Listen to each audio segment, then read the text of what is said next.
देश के कुछ हिस्सों में कोरोना के मामले बढ़ने से अर्थव्यवस्था के लिए फिर मुश्किल खड़ी हो सकती है। इससे निपटने के लिए विप्रो के संस्थापक अजीम प्रेमजी ने वैक्सीनेशन की रफ्तार बढ़ाने की सलाह दी है। टीकाकरण की गति बढ़ाने के लिए प्रेमजी ने निजी सेक्टर को वैक्सीनेशन में शामिल करने की वकालत की है।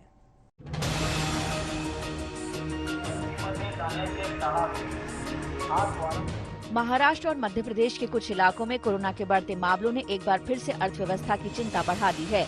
किसी शहर में नाइट कर्फ्यू लगा दिया गया तो कहीं कुछ वक्त के लिए लॉकडाउन का ऐलान कर दिया गया है।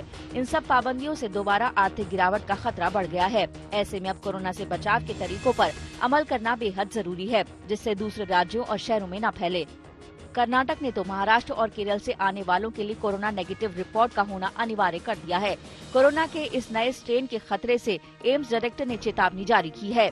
जानकारों का मानना है कि इसकी रफ्तार बढ़ने से पहले इसे काबू करना बेहद जरूरी है। ये बहुत जरूरी है कि हमें पता नहीं ये वही नई स्ट्रेन हो सकती है कोरोना के जो फिर से संक्रमण कर रही है। अब बहुत जरूरत है कि हम पूरी तरह जागरूक हो जाएं और जैसे हम पहले भी कोरोना के समय जिस तरीके से हमने प्रोटेक्शन और प्रोफिलैक्सिस अपनाया था वो पुनः अपनाना पड़ेगा। यह इसका मतलब दो गज दूरी, मास्क है जरूरी, ये जरूर अपनाएं और साथ में भीड़ भड़ाकू जगहों को आप अवॉइड करें। फिलहाल तो बचाव के तरीकों से ही कोरोना को कंट्रोल किया जा सकता है, लेकिन इसके खतरे को हमेशा दूर करने के लिए विप्रो के चेयरमैन अजीम प्रेमजी सरकार से कोविड-19 टीकाकरण के प्रयासों में निजी क्षेत्र को शामिल करने की गुजारिश कर रहे हैं। उन्होंने वित्त मंत्री निर्मला सीतारमण से कहा कि अगर निजी भागीदारी की अनुमति दी जाए तो टीकाकरण की दर को बड़ा बढ़ावा मिल सकता है। उन्होंने कहा कि सीरम इंस्टीट्यूट से करीब 300 रुपए प्रति वैक्सीन के हिसाब से कोरोना का टीका मिलेगा। इसे लगाने वाले अस्पताल को प्रति वैक्सीन 100 रुपए देने पड़े तो प्रति वैक्सीन का कुल खर्च 400 रुपए के करीब होगा। भारत में बहुत बड़ी संख्या में लोगों को टीका लगवाना है। ऐसे में सरकार अगर निजी क्षेत्र को इसमें शामिल करे तो 60 दिनों में 50 करोड़ लोगों को टीका लग सकता है।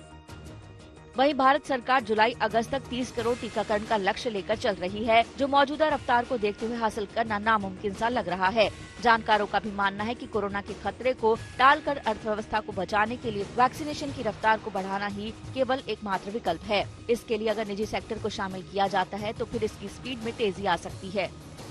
हेल्थ केयर सेक्टर में पीपीपी मॉडल की सफलता हम कोरोना की टेस्टिंग के दौरान भी देख चुके हैं। वैक्सीनेशन की मौजूदा दर की अगर हम बात करें तो हार्ड इम्यूनिटी से हम अभी काफी दूर हैं और उसके साथ राज्यों में कोरोना की केसेस भी बढ़ रहे हैं। यही सही समय है जब प्राइवेट सेक्टर को वैक्सीनेशन ड्राइव में शामिल किया जाना चाहिए ताकि हम वैक्सीनेशन की स्पीड को बढ़ा सकें। अस्पतालों को गंभीर मरीजों को वैक्सीन देने की अनुमति दी जानी चाहिए और इसी तरह से प्राइवेट लैब्स को वनरेबल ग्रुप्स और कोमोर्बिड पेशेंट्स को वैक्सीनेट करने की जिम्मेवारी देनी चाहिए।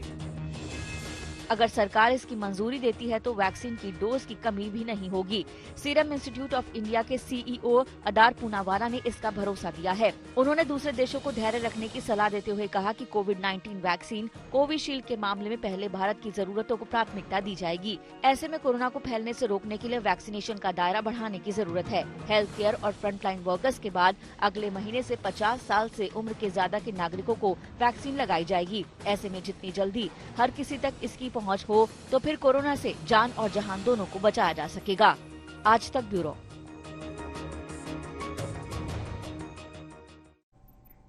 इसी के साथ इस बुलेटिन में इतना ही, लेकिन देश और दुनिया की बाकी खबरों के लिए आप देखते रहिए आज तक।